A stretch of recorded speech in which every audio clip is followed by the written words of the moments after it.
Foi? Foi, tá gravando. Vocês querem que eu leia? Eu vou começar a ler, Marcos, depois eu passo para você. Boa noite a todas e todos. Esse é mais um encontro das leituras coletivas do Núcleo de Estudos e Formação Política Rosa Luxemburgo. Estamos na nossa segunda edição, e nessa edição a gente está lendo a obra Estado e a Revolução, do Lenin, e a gente fez uma pequena introdução na semana passada, falando um pouco sobre... demos uma pequena introdução dos comentários que autores brasileiros... A gente está lendo a edição da Boitempo, e aí alguns autores brasileiros, alguns tradutores e alguns internacionais, como o Zizek, trazem alguns comentários nessa edição da Boitempo, e hoje a gente vai, propriamente dito, fazer a leitura da obra.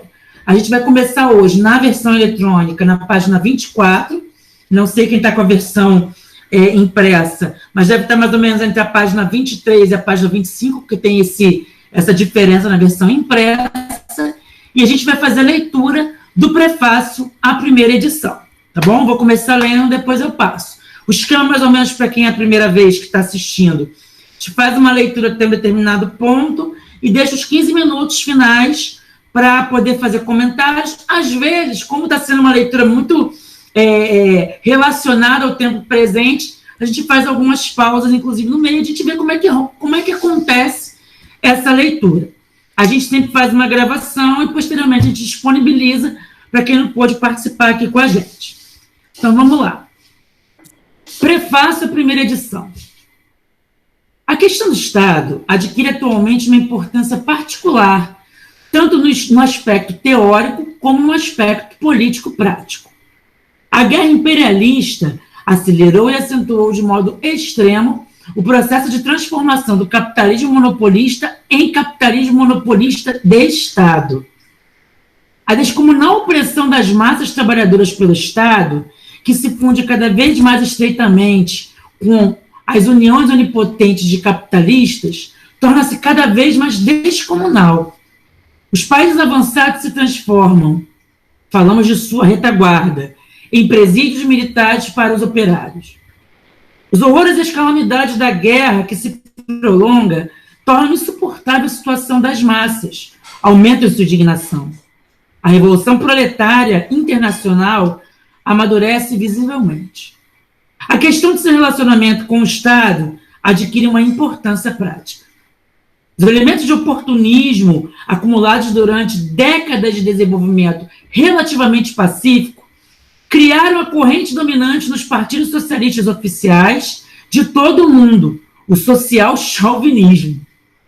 Essa corrente de Plekhanov, Potresov, nossa gente, desculpa, Bekchaklovskaya, ou seja, não vou me arriscar, vocês estão lendo. Depois, sob uma forma um pouco velada, os senhores Tessereteli, Chekhov, Tchernov e companhia, na Rússia, Damon, Legen, David, entre outros, na Alemanha, Renaldel, Gesge, Van Delve, na França e na Bélgica, Hindman e os Fabianos, na Inglaterra, etc., etc. Um socialismo, em palavras, o chauvinismo, de fato, caracteriza-se por uma adaptação vil e lacaiesca dos chefes do socialismo aos interesses não só de sua burguesia nacional, mas precisamente de seu Estado, pois a maioria das assim chamadas grandes potências exploram e escravizam há muito toda uma série de povos pequenos e fracos. E a guerra imperialista constitui exatamente uma guerra pela divisão e pela redistribuição desse gênero de saque. A luta pela libertação das massas trabalhadoras, da influência da burguesia em geral e da burguesia imperialista em particular, é impossível sem uma luta contra os preconceitos oportunistas em relação ao Estado. Examinaremos, em primeiro lugar, a doutrina de Marx e de Engels sobre o Estado, detendo-nos de modo pormenorizado nos aspectos dela que foram esquecidos ou submetidos a uma deturpação oportunista. Em seguida, analisaremos particularmente o principal representante dessas deturpações, Karl Kautsky, o chefe mais conhecido da Segunda Internacional. 1889-1914, que sofreu tão lamentável bancarrota na presente guerra. Por fim, extrairemos os principais ensinamentos das experiências da Revolução Russa de 1905, especialmente da de 1917. Esta última, pode-se ver, termina no momento presente, princípios de agosto de 1917, a primeira fase de seu desenvolvimento. Mas toda essa revolução em geral só pode ser compreendida como um dos elos da cadeia das revoluções proletárias socialistas, provocada pela guerra imperialista. A questão da atitude da revolução socialista do proletariado em relação ao Estado adquire, desse modo, não apenas importância política prática, mas também relevância da maior atualidade, como questão do esclarecimento das massas sobre aquilo que terão de fazer no futuro próximo para sua libertação do jugo do capital. O autor, Lenin, agosto de 1917. Aí tem alguns pés de páginas aqui, né? Que ele fala sobre a Sociedade Fabiana, que ele, né, coloca como uma organização reformista inglesa, fundada em 1884, né? Ele faz um contexto aqui dessa Sociedade Fabiana. Agora, só para fazer uma pausa rapidamente, né, como eu coloquei, às vezes surge, mais uma vez surge a perspectiva, uma noção não só de Kautsky, né, como a questão do oportunismo, assim, na leitura, como a gente fez na leitura da Rosa, né, essa questão do oportunismo e essa questão dessa interpretação de um socialismo que se aproxima de uma social-democracia no seu pior estado, na sua pior interpretação. Né? Não sei se alguém quer fazer algum comentário. Então vamos lá. Prefácio à segunda edição. A presente edição, a segunda, é publicada quase sem alterações. Acrescentou-se apenas o terceiro item do capítulo 2. Voltou. Bom, capítulo 1. A sociedade de classes e o Estado. Item 1. O Estado, um produto do caráter inconciliável das contradições de classe. Gente, eu adoro esse livro, mas enfim, vamos lá. Com a doutrina de Marx, acontece hoje o que na história aconteceu mais de uma vez com as doutrinas dos pensadores revolucionários e dos chefes das classes oprimidas em sua luta pela libertação. As classes opressoras, durante a vida dos grandes revolucionários, retribuíam-nos com incessantes perseguições, acolhiam sua doutrina com fúria mais selvagem, com ódio mais feroz, com as mais furibundas campanhas de mentiras e calúnias. Depois da morte deles, tentam transformá-los em ícones inofensivos, canonizá-los, por assim dizer, conceder a seu nome certa glória para consolar as classes oprimidas e para enganá-las, castrando o conteúdo da doutrina revolucionária, embotando seu gume revolucionário, vulgarizando-a. Nesse arranjo do marxismo, encontram-se agora a burguesia e os oportunistas no interior do movimento operário. Esquecem, afastam, deturpam o lado revolucionário da doutrina, sua alma revolucionária. Colocam em primeiro plano, glorificam aquilo que é aceitável ou que parece aceitável para a burguesia. Todos os social-chauvinistas são marxistas hoje. Não riam. Desculpa, é impossível. E cada vez mais, os doutos burgueses alemães, ainda ontem especialistas na destruição do marxismo, falam de um Marx nacional alemão, que teria educado com tamanha excelência as uniões operárias organizadas para a condução da guerra de rapina. Diante da situação, diante da prevalência sem precedentes de deturpações do marxismo, nossa tarefa consiste, antes de tudo, em restabelecer a verdadeira doutrina de Marx sobre o Estado. Para isso, é fundamental apresentar uma série de longas citações das próprias obras de Marx e Engels. Certamente, tais citações tornarão a exposição pesada e não contribuirão de modo nenhum para a sua popularidade. No entanto, é absolutamente impossível passar sem elas. Todas as passagens, pelo menos todos os trechos decisivos das obras de Marx e Engels sobre a questão do Estado, devem necessariamente ser apresentadas do modo mais completo possível, a fim de que o leitor possa formar uma ideia independente do conjunto das concepções dos fundadores do socialismo científico e do desenvolvimento dessas concepções, bem como para que sua deturpação pelo caustiquianismo dominante hoje seja provada documentalmente e demonstrada com clareza. Começamos pela obra mais divulgada de Friedrich Engels, A Origem da Família, da Propriedade Privada e do Estado, que foi publicada em Stuttgart em 1894 e já está na 6ª edição. Seremos obrigados a traduzir as citações a partir de originais alemães, porque as traduções russas, apesar de muito numerosas, são na maior parte incompletas ou extremamente insatisfatórias.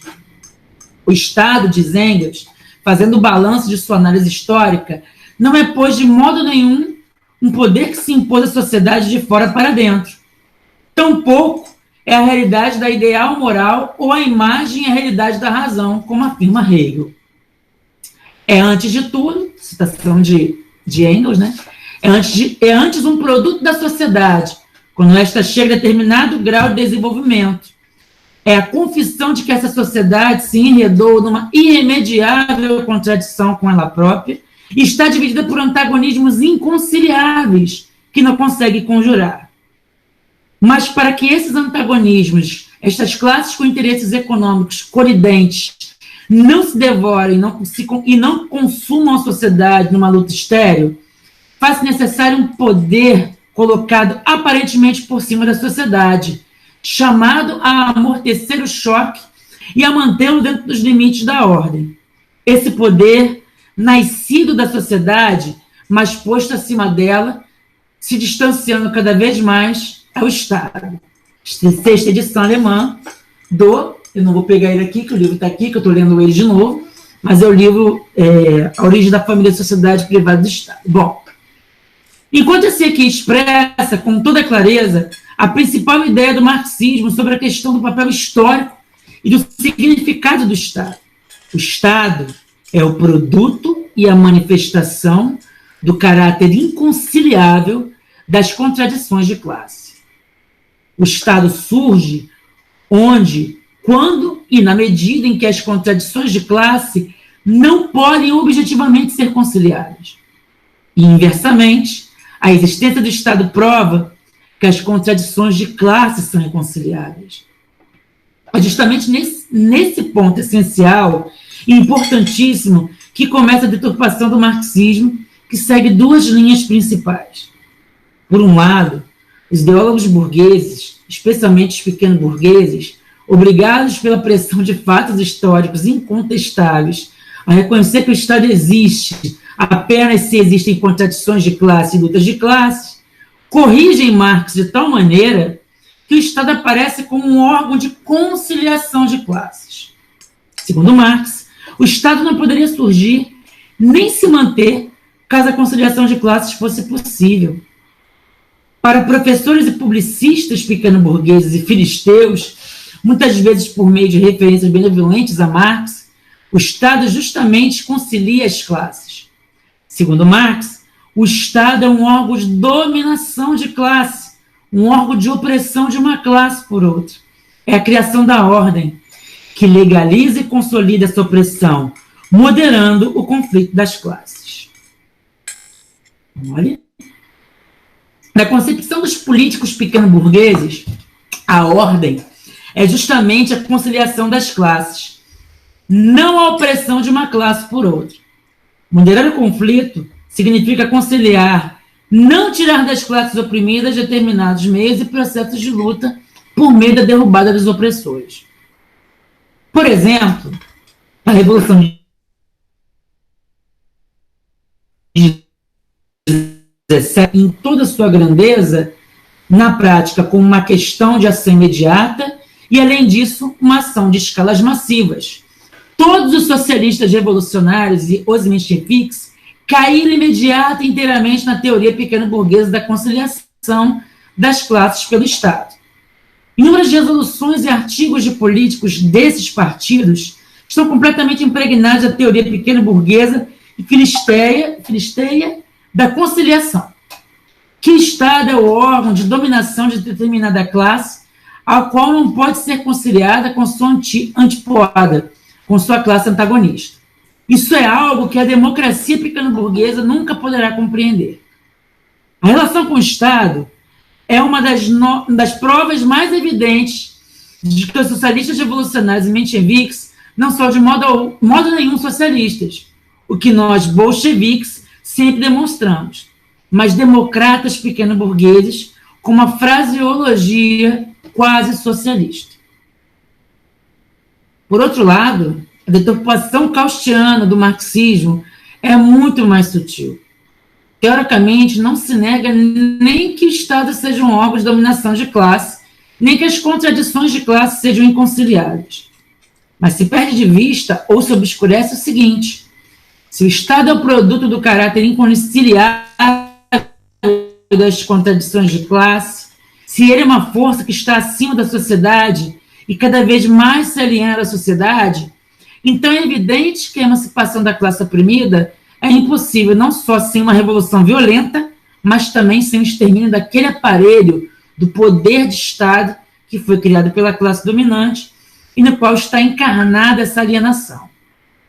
Como veremos adiante, Marx chegou a essa conclusão, teoricamente clara por si mesma, com a mais completa precisão, baseando-se na análise histórica concreta das tarefas da Revolução.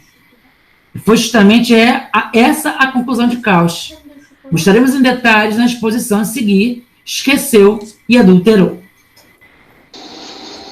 Já podia comentar, né? Pode, claro. Vamos fazer uma paradinha e fazer um comentário. Manda ver, Marcos, já que você se colocou. Não, eu tô lendo isso aqui, né, que o Lenin escreveu no calor, né, da Revolução, e tá me passando umas ideias assim na cabeça, né? Primeiro, quando a gente estuda, né, essa questão dos agentes sociais, né, que fazem parte, né, da sociedade, a gente estuda que o Estado é aquele agente neutro, né? Que a coisa, pelo que o Lenin escreveu, a gente já cai por terra, porque o Estado jamais é neutro, né? Ele tem lado. O Lenin diz que ele, no máximo, é um agente conciliador, mas jamais, agente moderador, na verdade, mas jamais um agente conciliador, porque se ele tem um lado, evidentemente que ele vai expressar esse lado. Então, já começa a cair por terra. Uma outra coisa que eu estou achando interessante aqui é que o que o Lenin fala, né, quando começa a Revolução Russa, essa tentativa de diminuir o Estado, e que no início foi muito bem sucedida, mas que depois, né, com o aparato do stalinismo, a gente verificou que o Estado veio para ficar também na União Soviética, na experiência do socialismo real, né? Isso é irônico, né? Porque e aí a gente conclui que, independente do sistema, né, pelo menos do sistema do socialismo real que foi implantado, a presença do Estado ela é importante, ela é fundamental, tanto quanto num sistema capitalista, que é uma outra ironia, né? Porque os liberais de hoje, né, os que se dizem anarco-liberais, né, que é uma contradição, dizem que não tem que ter Estado, o Estado só atrapalha. E a gente sabe que o Estado, dentro de uma sociedade capitalista, ele é essencial. O que está acontecendo agora, por exemplo, na China, dessa grande empresa, né, que está em vias de falência, é que o mundo todo globalizado, eles não vão falar isso, evidentemente, mas estão torcendo para que o governo chinês intervenha nessa empresa, porque senão as consequências nos mercados, nas bolsas de valores serão extremamente danosas. Então, a gente verifica que cada vez mais o Estado, mesmo, né, hoje em dia que você tem a mais completa hegemonia capitalista, ele é de suma importância e é essencial. Sim, Então, por enquanto, essa é a contribuição. sim, fazer só um comentário sobre o que o Marcos falou. Lembra na semana passada, quando eu localizei mais ou menos, aí o Thiago escreveu aqui, na capitalista é uma piada, né, Thiago? A gente estava comentando aqui, o Thiago citou o serviço social. No serviço social, a gente estuda demais o Estado. E a gente estuda demais o Estado porque a gente atua justamente com o executor das políticas sociais. E quando a gente estuda política social é justamente a resposta que o Estado dá para o conflito das classes. Então, a própria existência do Estado significa que existem classes antagônicas.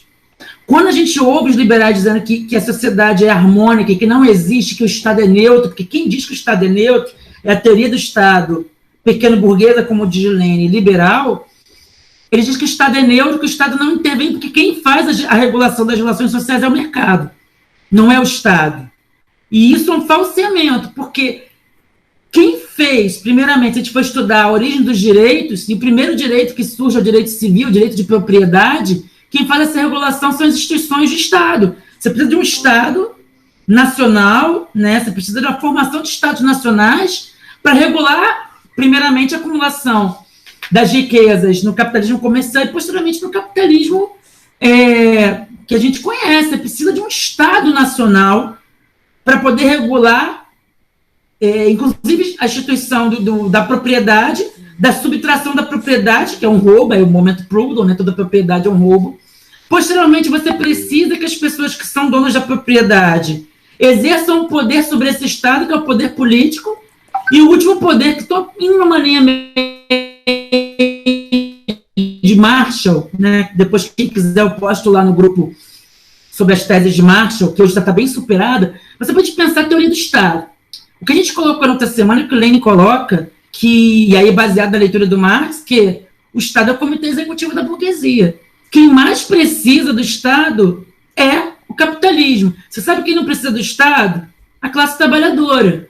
Por quê? Porque se você vive numa sociedade que tem um horizonte revolucionário e comunista, você não precisa de um ente, de um equipamento muito bem estruturado, e aí eu vou pegar Gramsci de novo, né, uma superestrutura com igreja, com escola, com aparelhos ideológicos e com um aparelho coercitivo como a polícia e a justiça para fazer as regulações sociais.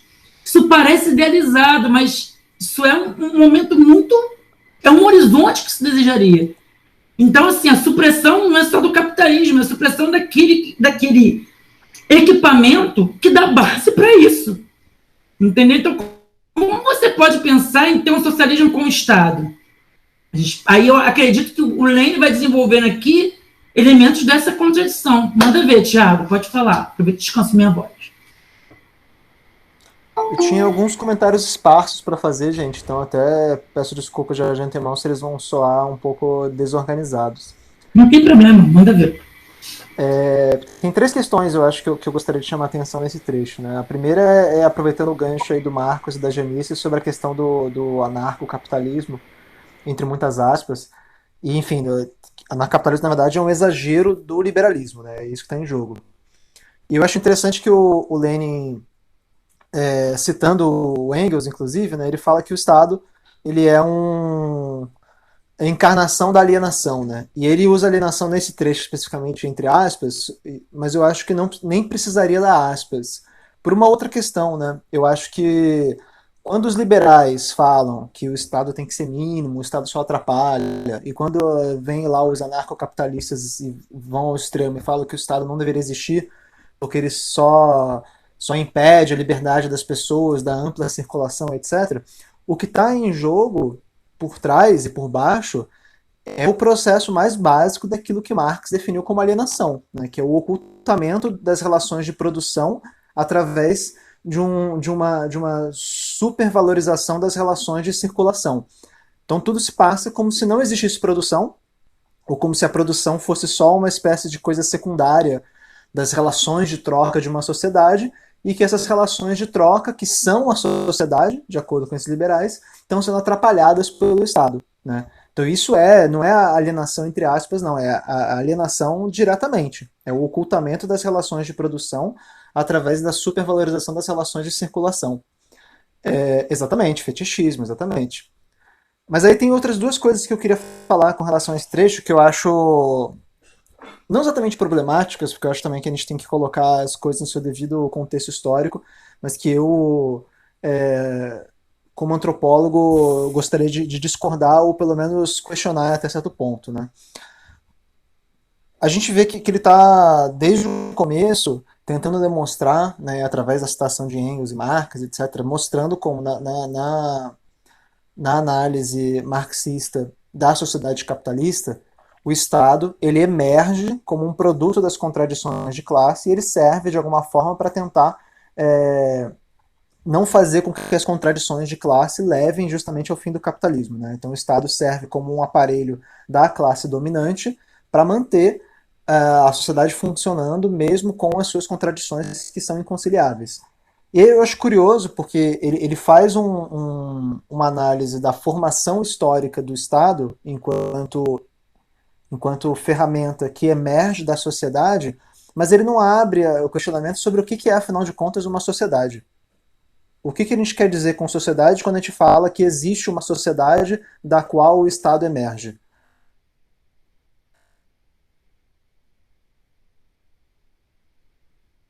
Porque eu acho que se a gente chegar e ir até o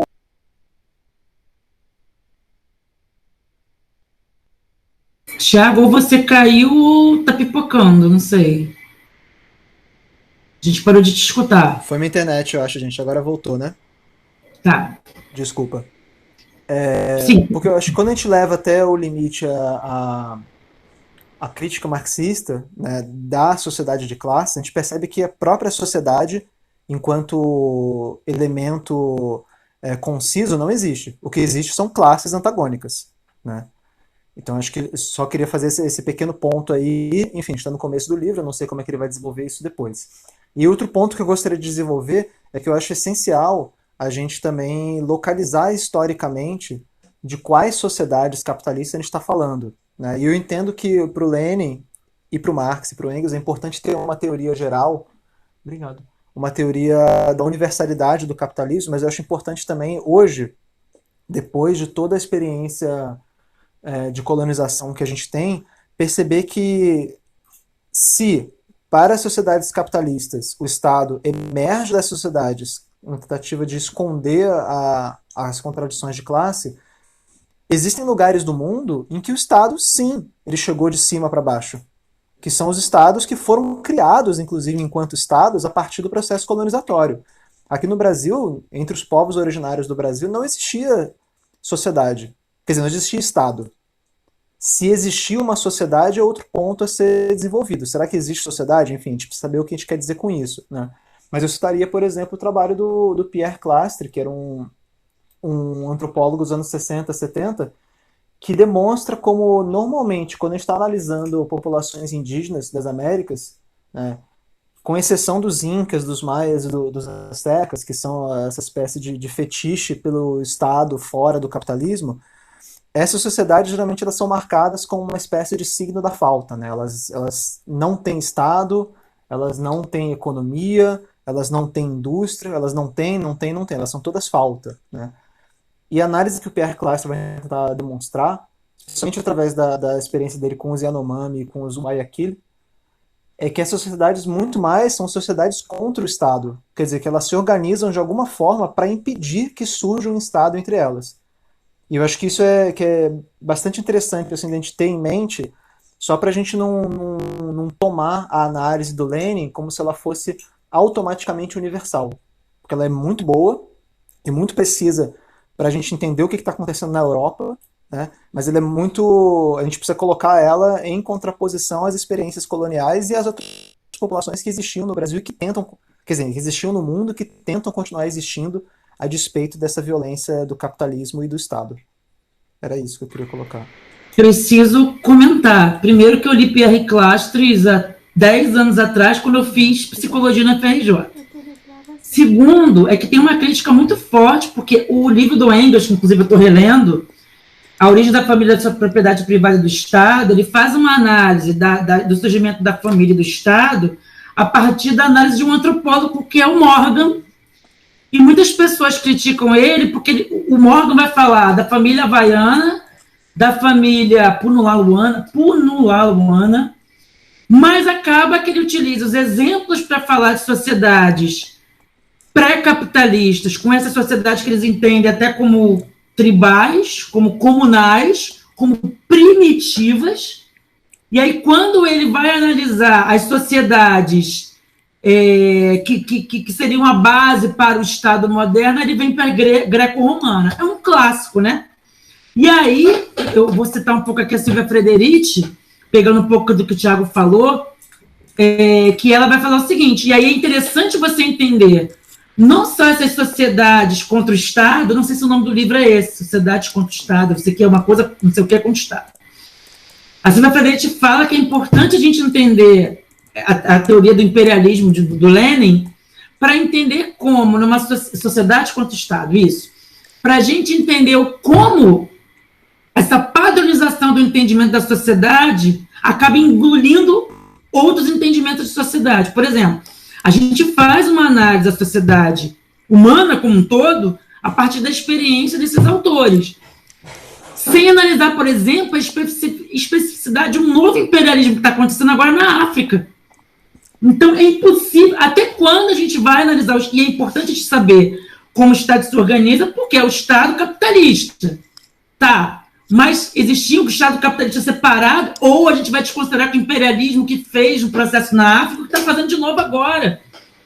Então, assim, eu acho que cabe a nós, latino-americanos, junto com outros povos que sempre são colocados nessa perspectiva de subalternidade, já tem alguns que estão incluindo, tipo, a gente tem que aprender a perspectiva do que é o Estado, e aí eu sou uma leitora muito, né, do Gramsci, mas Gramsci não fala sobre o que foram os impactos desse Estado imperialista sobre essas sociedades.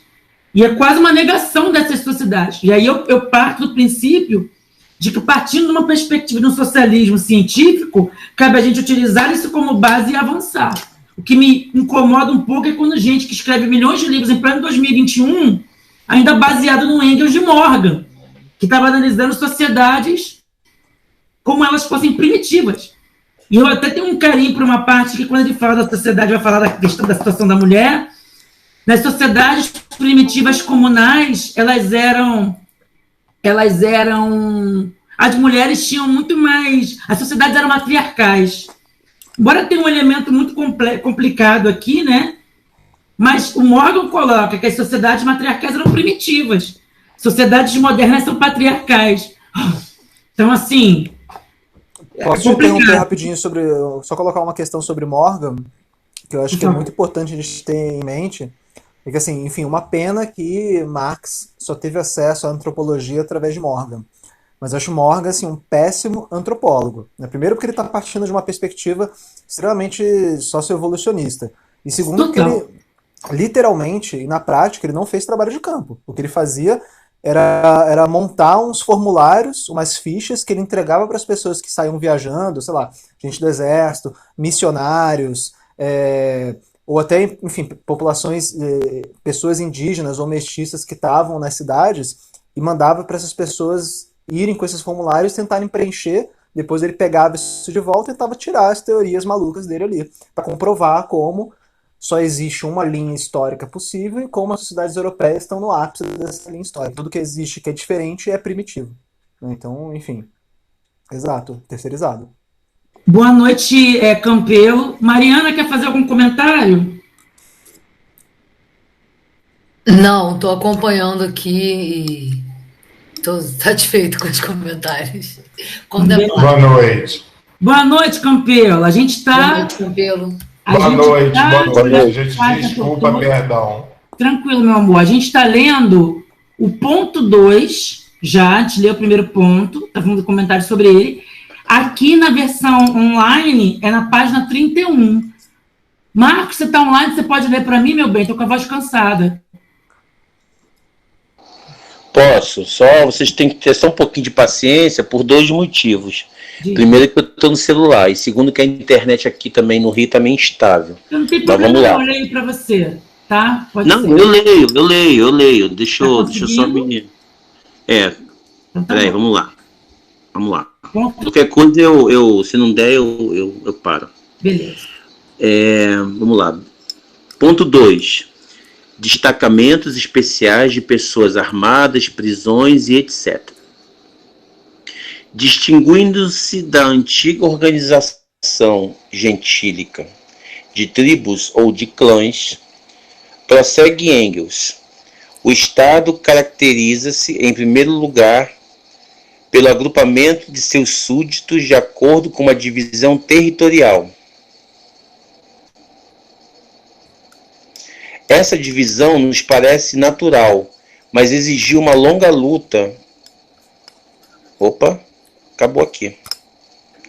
Mas exigiu uma longa luta contra a velha organização por gens ou por tribos. O segundo traço característico é a instituição de uma força pública, que já não mais se identifica com o povo em armas. A necessidade dessa força pública especial deriva da divisão da sociedade em classes, que impossibilita qualquer organização armada espontânea da população. Essa força pública existe em todo o Estado. É formada não só de homens armados, como ainda de acessórios materiais, os cárceres e as instituições coercitivas de todo gênero, desconhecidos pela sociedade da gens. Engels desenvolve o conceito dessa força, que se chama Estado, força nascida da sociedade, mas que se coloca acima dela e cada vez mais se aliena dela. Em que consiste fundamentalmente essa força? Em destacamentos especiais de pessoas armadas, tendo à disposição prisões e etc. Temos o direito de falar de destacamentos especiais de pessoas armadas, porque o poder público próprio de qualquer Estado não coincide diretamente com a população armada, mas com sua organização armada espontânea. Como todos os grandes pensadores revolucionários, Engels procura chamar a atenção dos operários conscientes justamente para aquilo que o filistinismo dominante apresenta com o menos digno de atenção, o mais habitual, consagrado por preconceitos não apenas duradouros, mas, pode-se dizer, petrificados. O exército permanente e a polícia são os principais instrumentos da força do poder de Estado, mas como poderia ser de outra maneira? Do ponto de vista da imensa maioria dos europeus do final do século XIX, aos quais Engels se dirigia e que não tinham vivido nem observado de perto uma única grande revolução, não poderia ser de outra maneira. Para eles, era completamente incompreensível o que seria uma organização armada espontânea da população. A questão de por que surgiu a necessidade de destacamentos especiais de pessoas armadas, polícia, exército permanente, colocadas acima da sociedade e alienadas desta, os filisteus europeus, ocidentais e russos inclinam-se a responder com um par de frases copiadas de Spencer ou de Mikhailovsky, com uma referência à complexidade crescente da vida social, à diferenciação das funções e etc. Tal referência parece científica e adormece admiravelmente o filisteu, obscurecendo o principal e o fundamental, a cisão da sociedade em classes irreconciliavelmente hostis.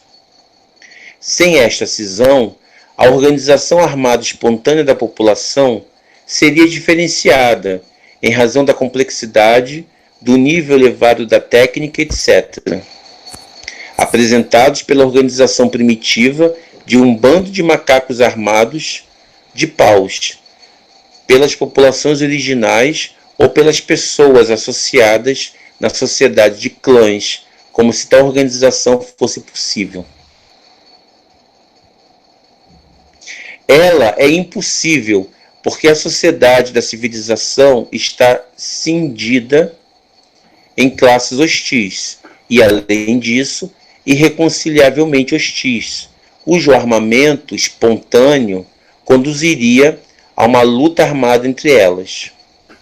Forma-se o Estado, cria-se uma força especial, destacamentos especiais de pessoas armadas, e cada revolução, ao destruir o aparelho de Estado, mostra-nos a luta de classes nua, mostra-nos em primeira mão como a classe dominante se esforça por reconstruir os destacamentos especiais de pessoas armadas, que a servem, como a classe oprimida se esforça por criar uma nova organização desse gênero, capaz de servir não aos explorados, não aos exploradores, mas aos explorados. Engels mostra teoricamente, no exemplo citado, aquela mesma questão que qualquer grande revolução apresenta na prática, de modo patente e, além disso, na escala da ação das massas, a saber, a da inter-relação entre os destacamentos especiais de pessoas armadas e a organização armada espontânea da população. Veremos como essa questão é concretamente ilustrada pela experiência das revoluções europeias e russas. Mas voltemos à exposição de Engels. Ele demonstra que, às vezes, por exemplo, em certas regiões da América do Norte, esse poder público é fraco. Trata-se de uma exceção muito rara na sociedade capitalista, daquelas partes da América do Norte em que, no período pré-imperialista, predominava o colono livre, mas que, no geral, se reforça. A força pública se fortalece na medida em que se exacerbam os antagonismos de classe dentro do Estado e na medida em que os Estados contíguos crescem e aumentam de população. Basta-nos observar a Europa de hoje, onde a luta de classes e a rivalidade nas conquistas levaram a força pública a tal grau de crescimento que ela ameaça engolir a sociedade inteira e o próprio Estado. Isso não foi escrito posteriormente, ao início dos anos 90 do século passado, século XIX. O último prefácio de Engels tem a data de 16 de junho de 1891. Então, a virada para o imperialismo, tanto no sentido da dominação completa dos trustes, quanto no sentido da onipotência dos maiores bancos e no sentido de uma grandiosa política colonial, etc., estava apenas começando na França e era ainda mais fraca na América do Norte e na Alemanha. A partir disso, a rivalidade nas conquistas deu um gigantesco passo adiante. Tanto é que o globo terrestre estava, no começo do segundo decênio do século XX, definitivamente partilhado entre esses conquistadores concorrentes, ou seja, as grandes potências saqueadoras. Os armamentos militares e navais cresceram incrivelmente desde então, e a guerra de rapina de 1914 a 1917, pela dominação do mundo por parte da Inglaterra ou da Alemanha, pela partilha do saque, levou à absorção de todas as forças da sociedade pelo poder do Estado rapina até uma catástrofe completa. Engels soube demonstrar, ainda em 1891... Marcos, dá uma pausa para a gente mudar de link, gente. E a gente... tá bom. Isso. Dá uma pausa, valeu. Segura aí, a gente vai mudar de link. Agora é o segundo, né? Isso, ou é o primeiro? Isso, é o segundo. A gente, quando eles vão entrando, eu estou chamando eles aqui, pode ser.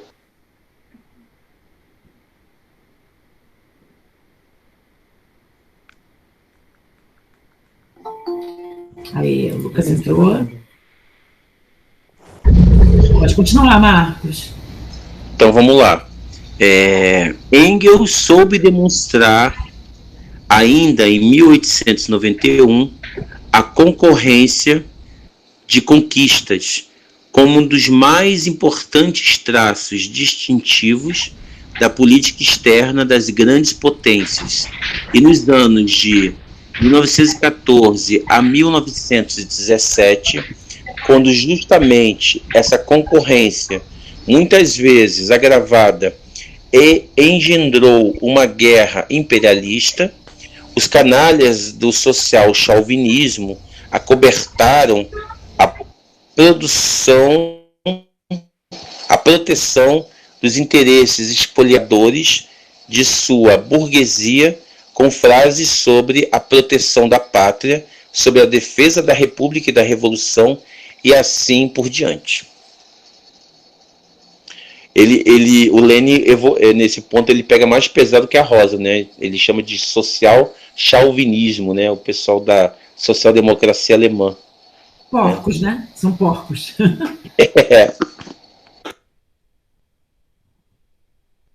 Continua ou vai fazer uma análise, uma reflexão? Vamos colocar alguns comentários. Eu só abrir aqui o chat, que está fechado. Então, eu acho que eu comentei em algum momento aqui, se fosse na outra semana, foi nessa. Eu preciso lembrar que eu li esse livro há muitos anos atrás, mas é impossível para mim que tenha uma leitura mais fresca da teoria do Estado ampliado, que fala de estrutura e superestrutura, e como a superestrutura é composta. E é interessante que o Lenin pega, e a gente já fez esse comentário, né, dessa questão de outras sociedades. Toda sociedade tem um exército, ou a força coercitiva, ela vem de uma necessidade da proteção da propriedade privada. Isso é um ponto que eu trago para o debate. O outro ponto é inegável que a perspectiva da análise do imperialismo está presente na maioria dos textos do Lenin, né? Eu acho isso muito, muito interessante, como essa questão. O Lenin analisa o processo revolucionário da União Soviética e de outros lugares que estavam os companheiros ali da organização política, mas ele faz uma análise desse processo do processo entre guerras, que ele analisa quando ele vai analisar o imperialismo, de como as guerras são resultado desse processo imperialista, né? Interessante, ele traz isso, mas é interessante como ele vai analisar, e aí a gente traz de novo a crítica, né? Será que as sociedades que eles consideram primitivas tinham exércitos, tinham disputas por territórios? O Engels, quando ele vai falar disso no Origem da Família e Propriedade Privada do Estado, ele fala da necessidade da criação de exércitos por conta da propriedade privada. Assim como ele fala que a família surge a partir da perspectiva da propriedade privada, ele também fala que o Estado surge a partir disso. E aí você precisa de um poder coercitivo, e aí no capitalismo, não só para a manutenção do modo de produção capitalista, da propriedade privada, mas também para o controle dos trabalhadores. Né? A gente pode pensar assim, ele já começa a introduzir essa perspectiva do poder coercitivo do Estado, que o Estado não é só político e só uma organização em que politicamente se negociam processos, ou ele necessita desse poder coercitivo. Eu acho que é um ponto para a gente trazer aí. Mas eu queria ouvir um pouco vocês também. Sim. Então, eu penso que na medida que você tem, exatamente como você falou, a questão da propriedade privada, a questão jurídica, né, de como essa propriedade privada vai ser distribuída ou redistribuída, você já cria uma sociedade mais complexa, né, desse ponto de vista aí exatamente da coerção, né, porque você vai determinar ali quem são aqueles, vamos dizer assim, né, aqueles grupos que vão ter o privilégio de ter a questão da propriedade e outros que não. Você vai eleger, vamos dizer assim, né? E aí começa realmente o Estado ele aparece e, de fato, ele vai arbitrar nesse sentido de coibir, no sentido de reprimir, né, aqueles outros grupos que serão, vamos dizer assim, marginalizados. Enquanto que nas sociedades tribais, essa noção de propriedade privada era algo comum, né? Então, você tinha ali as famílias que conviviam. Sim, desculpa. É porque propriedade privada é uma perspectiva muito de análise do processo que se dá, no fim, na sociedade capitalista. É que a gente analisa as sociedades antigas a partir de uma sociedade onde a gente está. A gente já está na sociedade capitalista e a gente aprendeu na escola desde sempre a formação dos Estados nacionais europeus. Sociedades, não existiu exército das sociedades do fetiche, como o Tiago colocou, incas, astecas e maias. Quem é que recebeu os espanhóis aqui? Aqui, no caso, nos outros países que tinham, né? Quem recebeu? Não existiam... E aí ele coloca um ponto aqui que são as milícias. Se a gente for pensar que a sociedade americana, a guerra contra a Inglaterra, ela foi travada não necessariamente por um exército norte-americano, mas por milícias. Tanto que essa questão do armamento, dessa coisa que os norte-americanos têm esse tesão, né? Por esse tesão, é bom que está gravando. Esse tesão por armas vem muito de uma sociedade que foi fundamentada não só no Velho Oeste, né, que é posterior, mas de uma revolução contra a Inglaterra, né, a Grã-Bretanha, formada por milícias. Então você precisa sempre de um poder coercitivo, mas necessariamente gerenciado pelo Estado. Então quer dizer que não existia exército nas tribos? O exército é uma coisa característica do Estado moderno?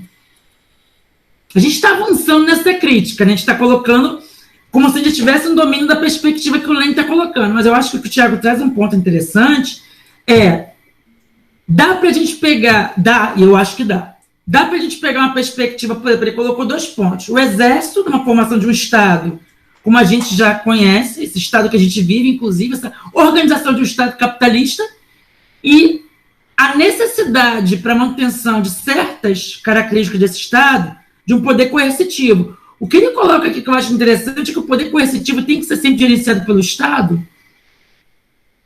Nas sociedades, o que é uma sociedade, eu concordo, o que é uma sociedade complexa? Será que quando houve as invasões espanholas, não tinha um exército aqui para defender aquele tipo de sociedade? É uma coisa. Mas, Janice, deixa eu te falar uma coisa. Uma situação por exemplo, evidentemente que, por exemplo, as tribos indígenas, elas guerreavam, ok? Assim como... território? Você tinha os conflitos, não é?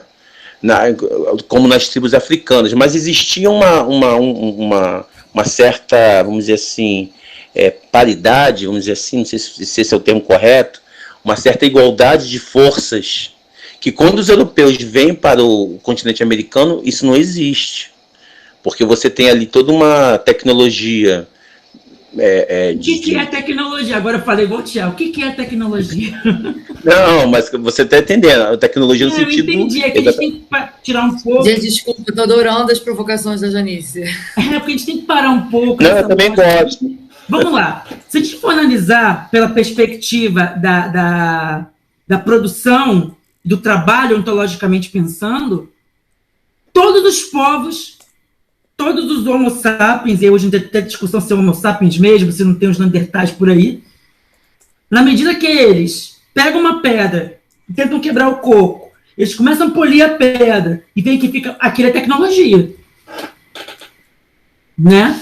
O que a gente pode dizer é que os invasores europeus tinham uma tecnologia mais mortal, mas não que os povos assim chamados primitivos não tinham tecnologia. Eu acho que isso é um debate. O que a gente está tentando fazer é uma coisa bem mais avançada, que é pegar a discussão de Estado, que o Lenin está falando de um Estado imperialista, capitalista, para analisar uma questão que ele não fez. E a gente está avançando, a gente está sendo muito avançado. A gente nem entendeu o Lenin direito ainda, já está avançando. Graças ao nosso antropólogo aqui, nosso doutorando, o Tiago Sá, que coloca isso, porque a gente eu ia passar direto, com certeza. Fala, Tiago Sá. Coloca aí o negócio. Ah, Mariana, porque o Tiago ele é doutorando lá do Museu Nacional. Por isso que ele coloca esses pontos. Já o Marcos é professor de geografia, geógrafo, então ele vem com essas coisas também, entendeu? Eu também sou professora de geografia. Aí, tua colega, Marcos. E eu sou assistente social, boto fogo no parquinho. Aquele que pegou fogo, eu falei fogo no parquinho, foi uma péssima comparação. Comenta um pouco, Tiago. Não, cara, eu só acho que a gente tem que tomar um pouco de cuidado para não resumir todo o processo de invasão e conquista da Europa aqui nas Américas simplesmente através eles tinham tecnologia armamentista superior. Porque eu acho que não é esse o ponto, ou pelo menos não é só esse o ponto, né? A gente sabe que em vários momentos, em primeiro lugar, existiam os europeus contra os indígenas. Na verdade, existiam, por exemplo, no Brasil, portugueses e franceses disputando esses territórios e se aliando a tribos indígenas diferentes, né? Então a gente tem também interesse de tribos indígenas diferentes que estavam em guerra, estavam em conflitos, enfim, utilizando também portugueses e franceses para continuar e expandir esses conflitos.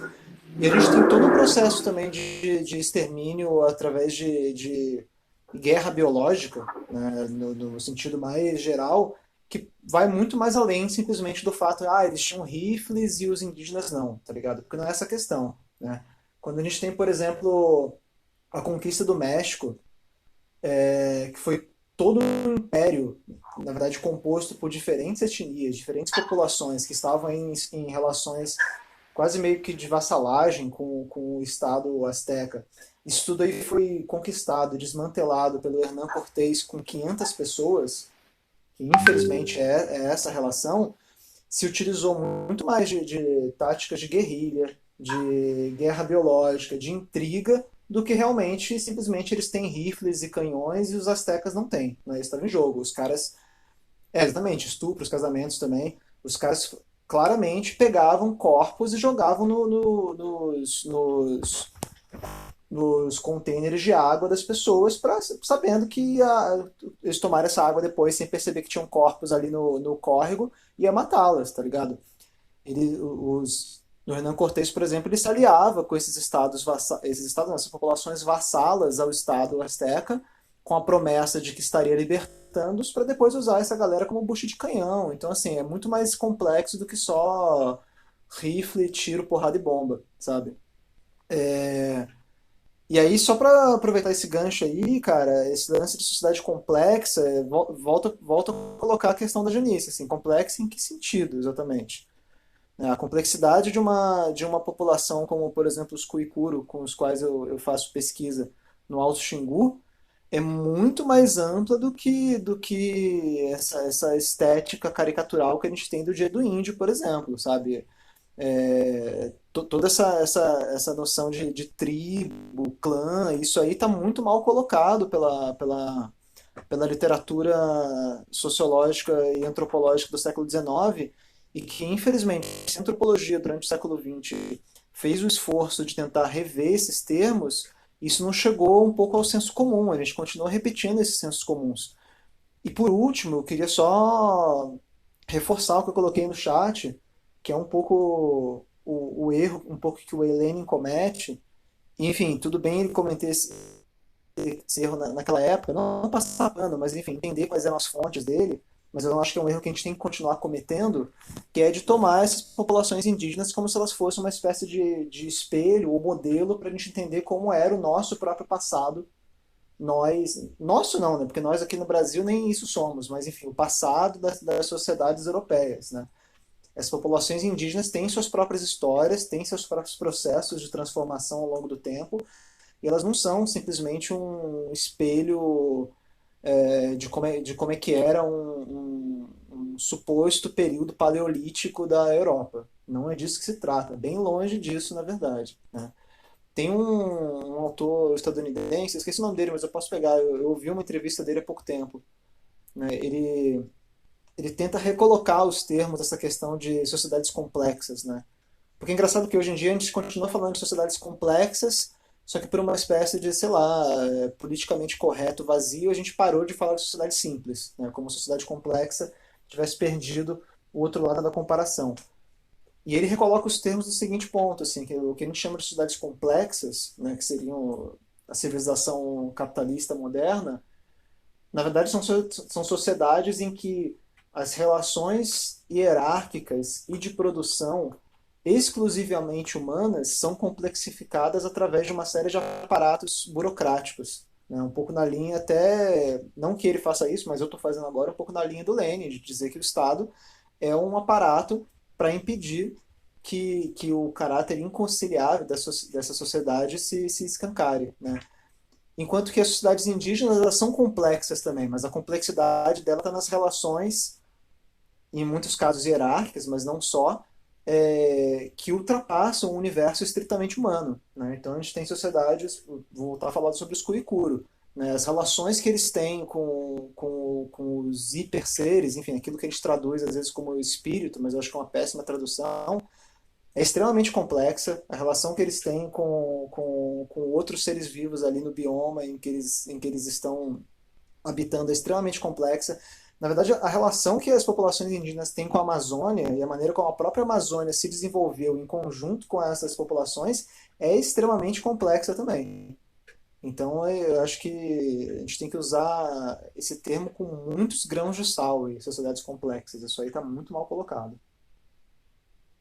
E aí, só complementando o que você acabou de falar, Tiago, tem uma questão muito polêmica no Marx, né? Como o Marx coloca o capitalismo com esse caráter de progresso, o que muitos autores, e aí eu digo enquanto militantes, colocam para quando a gente não se aprofunda nas leituras, mas para mim, assim como na escola eu aprendi que toda a sociedade tem essa base na perspectiva europeia, no meu início de leitura como militante, botei há 20 anos atrás ou mais, sempre me deu essa sensação, por mais que o capitalismo fosse, os capitalistas eram malvados, isso era uma coisa muito forte, e não o modo de produção, que tinha certas tendências e que ali acontecia um processo, né? Não é capitalista, não é malvado, o modo de produção é que tem contradições, mas o capitalista é malvado, e que o Marx viu o capitalismo como necessário para o progresso da humanidade. Em determinado fragmento, se eu não me engano, do livro 1, ele coloca o caráter progressista na perspectiva do trabalho, né, que o capitalismo ele faz um plus tecnológico. Eu discordo do Marx. E a gente está tendo a prova agora com o desastre ecológico que a gente está tendo no mundo. Ele dá um impulso na tecnologia de quê? Ele amplia a tecnologia de produção de mercadorias. Mas, por acaso, o capitalismo contribui para formas de produzir? É isso, não tem como defender. É isso, eu vejo hoje, a gente está tendo... E aí, vamos lá. As pessoas... Eu digo aqui, a gente mora em Maricá, né? Tem uma tribo ali no Condado, para quem não mora em Maricá, que as pessoas criam uma mágica sobre a tribo do Condado, que eu vou lá tomar uns chás bacanas e que aqui é legal... Como se lá fosse um refúgio de um Estado, meio que quase um fetiche, uma fantasia sobre esses lugares. Ao mesmo tempo que continuam dizendo que lá é legal, mas lá os povos primitivos, tá vendo? A gente tem que se reconectar com a natureza. Ou seja, para mim não deixa de ser, embora seja muito legal, já fui lá, não deixa de ser um fetiche e falar que os povos primitivos... Natureza... Gente, o que é o trabalho se não a relação do homem com a natureza? Então, a gente está precisando de trazer um pouco dos elementos. Que aí é que está. Tem esse mito do Marx filosófico, do Marx economista, né, do jovem Marx, do velho Marx. Eu acho que é uma besteira, uma baboseira, mas o Marx filosófico, que se coloca ao método, você tem que pegar um método para entender essas coisas. Senão você vai pegar o fragmento do Marx, e o Marx, eu acredito que o Marx lá, na época dele, realmente entendeu o capitalismo como algo que trazia problemas. Nós estamos vivendo no século XXI. A gente precisa pegar o método e reinterpretar constantemente, dialeticamente, a sociedade. Me irrita um pouco quando eu vejo grandes caras bambambãs cometendo os mesmos erros metodológicos, saca? Isso é exaustivo. Nesse ponto eu agradeço ao Tiago. O Tiago traz esses elementos da antropologia que me faltam. Para mim é legal. Porque eu lembro que quando a gente conversa com o Tiago, para quem não conversa já, Ele vê, mas o que é sociedade? Isso é extremamente uma perspectiva do método dialético. Você colocar as contradições, inclusive, do conceito. Isso é metodologia pura. Desculpa, isso é lindo. Eu estou estudando epistemologia agora, eu acho lindo, lindo, lindo. Enfim, desculpa a minha viagem, mas eu acho legal. Posso contar uma anedota rápida? Anedota não, mas enfim, acho que tem a ver com isso. Que o Marcos falou sobre essa questão de guerra e tal, né? E eu estava lembrando dos Wari, que é uma população indígena de Rondônia. E, enfim, como muitas outras populações indígenas, eles comem macacos, né? Eles caçam e comem macacos. Sim. Só que a questão é que para eles dizem que quando eles estão caçando e comendo macacos, eles estão fazendo guerra contra os macacos. E eu acho isso curioso, porque eu acho que isso desloca um pouco essa noção que a gente tem de que guerra é uma coisa da sociedade e a alimentação é uma coisa da natureza, né? Como se existisse uma divisão muito bem clara entre essas duas esferas, como se essas duas esferas fossem muito bem definidas e como se existisse uma definição muito clara entre essas duas esferas, né? Quando a gente pega o exemplo dos Wari, a gente vê que não necessariamente, né? Caçar para eles é uma espécie de guerra, né? Assim como a gente poderia dizer que uma guerra é uma espécie de caça, em até algum certo sentido. E quando a gente pensa sobre imperialismo, não deixa de ser, até certo ponto, né? Então, enfim, eu queria trazer esse exemplo, por exemplo, porque eu acho curioso. Enfim, falar que... Até porque isso coloca, inclusive, a caça quase como se fosse uma relação potencialmente canibal, né? Porque se eu estou fazendo guerra contra os macacos, é porque eu estou fazendo guerra contra seres que são muito parecidos comigo a ponto de eu conseguir fazer guerra contra eles e comê-los, né? Enfim, por aí. Sim, e aí está pegando mais uma vez o gancho. Quando a gente fala a gente está pegando novamente o texto, quando a gente fala de milícias ou de poder coercitivo, a gente vai trazer para essa análise qual motivo as tribos tinham seus guerreiros, seus exércitos, dependendo... vamos lá. Tinha poder coercitivo? Não sei. Mas, quando o Tiago coloca esse exemplo dessa caça, isso é reprodução social. Alimentação é reprodução social. Então, existia um aspecto da reprodução social e da produção, porque eles produziam. A caça é um processo de trabalho, ao qual eles obtinham condições objetivas de alimentação. Está avançando muito? Tá, mas... E aí, talvez, para essa caça ou aquela plantação, tinha que se proteger do saque de outras tribos. É um tipo de defesa de uma propriedade privada, mas não nos moldes que a gente entende hoje em dia, da perspectiva da propriedade privada. Porque, assim, a gente, às vezes, idealiza um pouco as sociedades que não são dessa que a gente parte desse princípio, como elas são sempre legais. Será que... Aí, nossa, come macaco. Gente, come macaco, a gente não come frango cheio de hormônio. Pelo menos eu como, infelizmente. Cheguei nesse patamar de não comer. Então, assim, tomar esses cuidados é importante. E eu acho que a gente está fazendo um processo muito interessante, que é pegar teoria, elemento da teoria, fazer uma crítica, não desconsiderando a importância do texto do Lenin, que é importante, é interessante, e talvez, quem sabe, no final, a gente não consiga fazer um gancho para entender de que imperialismo estamos falando e como ele pode ser... Lenin segue como ele pode ser colocado para a gente entender a realidade agora, que eu acho que é isso. Eu acho que falta, às vezes, aos marxistas bambambãs, não vou dizer palavrão que está gravando, os maravilhosões, é que eles não pegam o método. Você vai ler Lenin, você vai fazer a crítica ao Lenin e avançar com ele.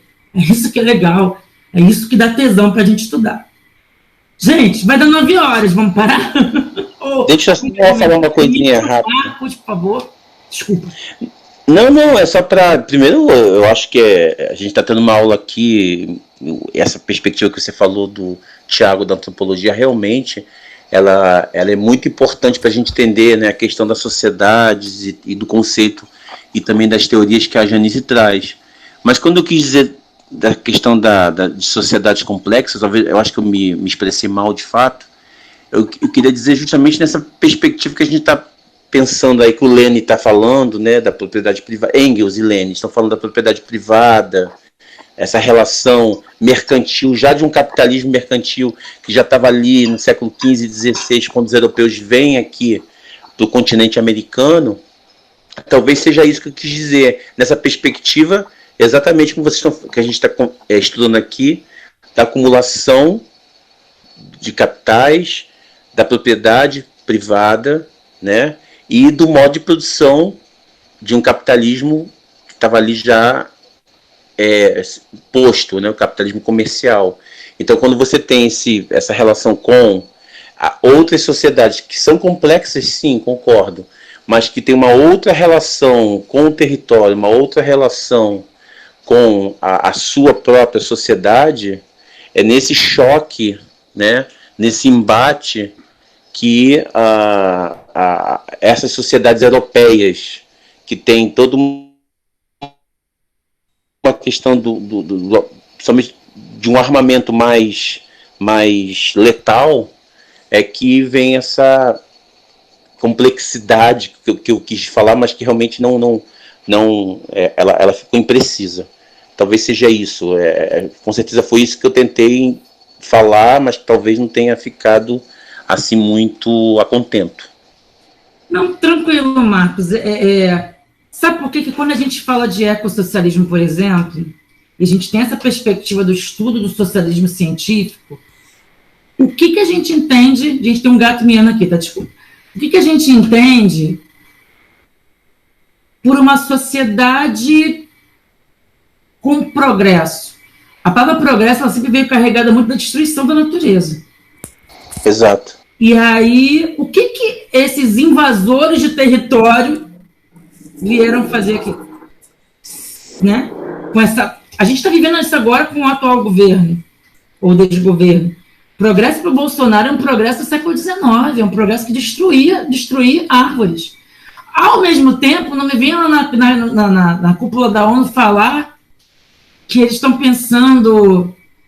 Na verdade, eles não estão pensando muito bem num progresso para os outros países que não fazem parte... Não estão pensando em progresso para o sul global, e sim novas formas de expropriação das riquezas que existem aqui, sobre um verniz neoliberal de sustentabilidade. Né? A gente tem um momento do capitalismo que a palavra narrativa, o discurso, ele é muito cheio de verniz, muito cheio de glitter, muito ao gosto dos efeitos do TikTok, né? Para dizer que eles já destruíram a natureza deles em alguma medida, já reconstruíram, para que a Finlândia seja a Finlândia, precisa ter Brasil. Me irrita muito essa vira-latice toda. Então, não, no governo militar era assim, né? Quer dizer, o que o governo militar falava? Olha, os europeus já destruíram a natureza e agora nós temos o direito de destruir a natureza. Então veio as empresas, as multinacionais para cá. Sim, pensamento do século XIX. E a gente está num texto baseado em autores do século XIX e início do século XX, que contribui para a gente entender o século XXI, porque, como disse o Marx e do Brumário, de Luiz Bonaparte, a história se repete. Acontece a primeira vez como tragédia, a segunda como farsa. E nunca houve um século tão falso como esse início do século XXI. Então, estudemos. Lenine-se. E vamos em frente. Alguém mais quer fazer um comentário, gente? A gente pode concluir por hoje. E aí, a próxima semana, fica o ponto Estado, um instrumento de exploração da classe oprimida. Vem aí, Lenin, a classe oprimida. Momento... Gente, Freire, como é que é? Paulo Freire, oprimido. Mais alguém quer fazer algum comentário? A gente pode encerrar por hoje. Quer falar, Newton? O Newton está conversando com alguém. Não, eu estou ouvindo. Quer fazer algum comentário, querido? Eu pensei em falar em vários momentos, mas depois eu perdi a linha. Só uma coisa que é interessante é quando você falou, a tribo lá de Rondônia faz guerra com o macaco, né? O Thiago. Você falou que você ainda come frango. Você faz guerra com frango. Só que você não vai lá, pega a guerra mais embaixo, porque quem faz guerra contra a gente é a indústria de exploração dos... Exatamente. Você paga, né? Compra e aí vai. E uma coisa também que eu queria levantar é quando falam na coisa complexa, porque há tantas coisas que os especialistas, os arqueólogos não conseguiram decifrar, não conseguiram chegar a um senso, a fazer a equação de como certas coisas foram construídas. Há muita desinformação ainda.